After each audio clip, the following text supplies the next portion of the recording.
Alright, welcome back to chemistry. Today we're going to be talking about 6.3 colligative properties. Colligative properties are the way that a solution differs from a pure liquid, but these changes are due to the number of dissolved particles, not their identity. So it doesn't matter if you make a sodium chloride or a saltwater solution or a calcium chloride solution or a potassium chloride solution. If they have the same molarity, the same number of dissolved particles, they'll end up with the same colligative properties, regardless of what particles are being dissolved in them. There's only a few of these, but they're a little bit important for our life here on Earth. Three major properties. The first is vapor pressure lowering. The vapor pressure is the pressure produced by the evaporated gas that would be directly above the liquid portion. Basically, any liquid, no matter what the temperature is outside, any liquid is going to be evaporating at least a little bit. And so you get gas particles directly above the liquid horizon. That's the vapor pressure, how many of those gas particles are present. The rule here is that if you have, the vapor pressure decreases with increased concentration of the solute. So the higher the molarity of the solution, the more dissolved particles there are, the lower that vapor pressure is. Lower vapor pressure means slower evaporation. Now this applies to practically all liquids, especially water. So salt water evaporates more slowly than pure water would. There are a few exceptions. Liquids that evaporate very, very quickly are called volatiles, and they're so fast that vapor pressure lowering doesn't really have much room to take effect. They don't stay in a liquid state nearly long enough for anything to slow that process down. Think about like rubbing alcohol. When you spill it, it just evaporates right away. Imagine if water evaporated as quickly as rubbing alcohol. That would be extremely bad because all the fishes and stuff like that would be left high and dry all the time. Okay, number two, the freezing point depression. The freezing point of the solution is lower than that of the pure liquid. It has to get colder.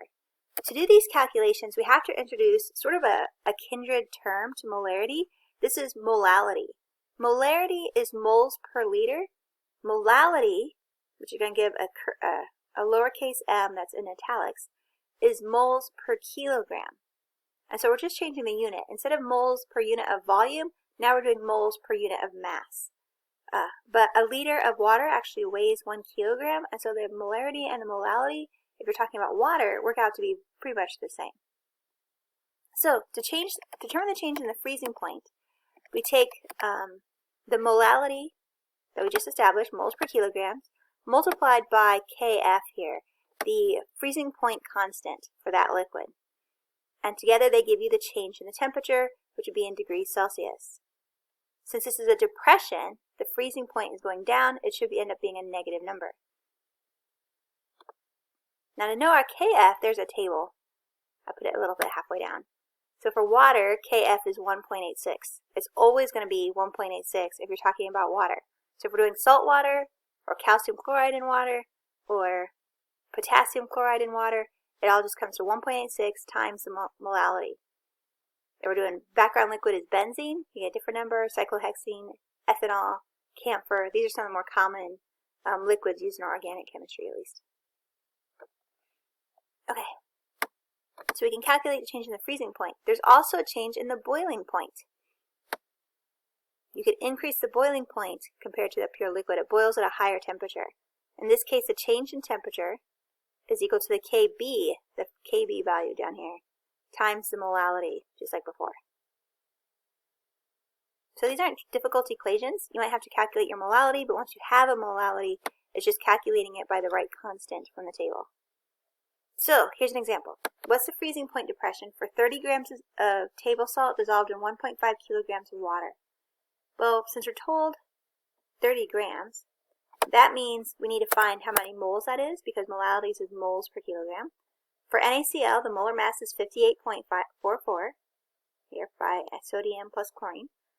We take the 30 grams divided by the molar mass divided by 58.44 gives us 0.51 moles of sodium chloride. Then the molality is moles per kilogram. We take 0.51, that we just calculated moles, divided by the 1.5 kilograms of water. That gives us 0.34 molal sodium chloride solution.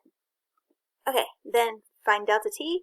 We take our K sub F, which is for water from our table, 1.86, times that molality we just calculated, 1.86 times 0.34, gives us 0.63 degrees Celsius.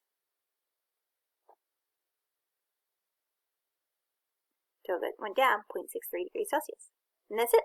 And this was the hard one, because usually I wouldn't give you grams. We'd start with moles maybe, or I'd just give you the molality right off the bat. This is as difficult as it could possibly be here in this example. So on the worksheet, there's some questions to answer, and you might do a couple calculations. I did change it so that you don't put units in your answers anymore, just put numbers, because the Google Forms will tell you whether it's right or not, but it really has a hard time trying to get all the different possible ways to write the units. Like some people were abbreviating them, some people were putting in spaces, not putting in spaces. It was a mess. So just numbers. You can also resubmit the forms as many times as it takes for you to get the right answer. It won't tell you what the right answer is anymore though. You'll have to figure it out.